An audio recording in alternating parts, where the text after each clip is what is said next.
कि ये जो कर्मचारी यहाँ बैठे हैं इन लोगों को घर चले जाना चाहिए, सरकार कहीं ना कहीं इनकी अभी नहीं सुन रही है। तो उन्होंने ये भी बोला है कि कोरोना टाइम में जब लोग बेरोजगार थे, घरों में थे, तो हमने इनको काम दिया।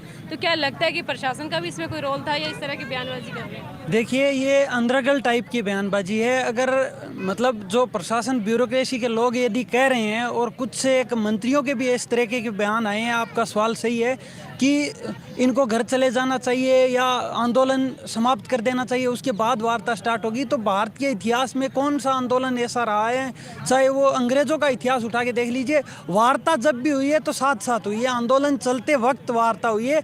और इस सरकार को भी नई कंडीशन लगा के ऐसी मतलब बरगलाने वाली बातें नहीं करनी चाहिए, क्योंकि अगर वार्ता करनी है तो साथ साथ वार्ता कर सकते हैं, साथ साथ वार्ता चल सकती है। और ये आंदोलन कोई एक छोटा मोटा आंदोलन नहीं है। 28,000 कोविड स्वास्थ्य सहायकों के परिवार से जुड़ा हुआ, उनके भविष्य से जुड़ा हुआ आंदोलन है।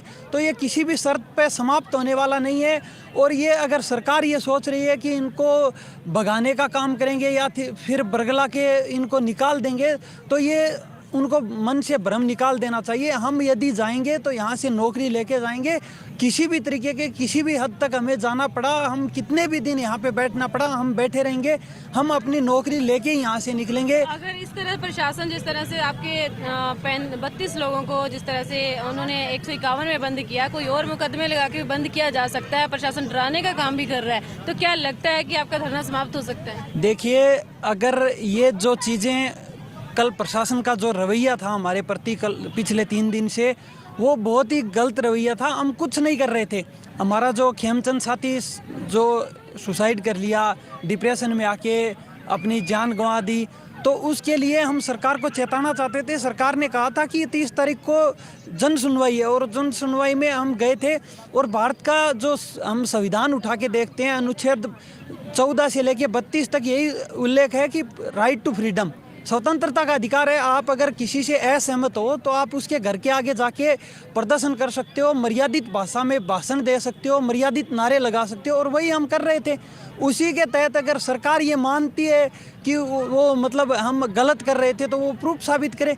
अगर इस तरीके से 151 धारा लगा के या और भी धारा लगा के हमें गिरफ्तार किया जाता है, तो यह आंदोलन यहाँ तक ही सीमित नहीं रखना चाहती सरकार, इसको बाहर ले जाना चाहती है, उग्र कर देना चाहती है। और सरकार ये चाहती है कि उग्र हो यह आंदोलन। तो हम सरकार से कह देना चाहते हैं कि सरकार यदि कुछ हमारे साथ गलत करती है, तो जो यहाँ बैठे हैं वही नहीं, बल्कि पूरे राजस्थान के आम लोग हमारे साथ आएंगे।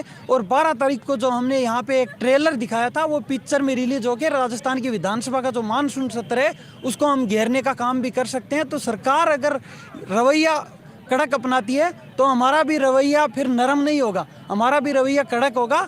हमारे अंदर भी 21वीं सदी के युवाओं का खून है, तो वो उबाल कभी भी ला सकता है।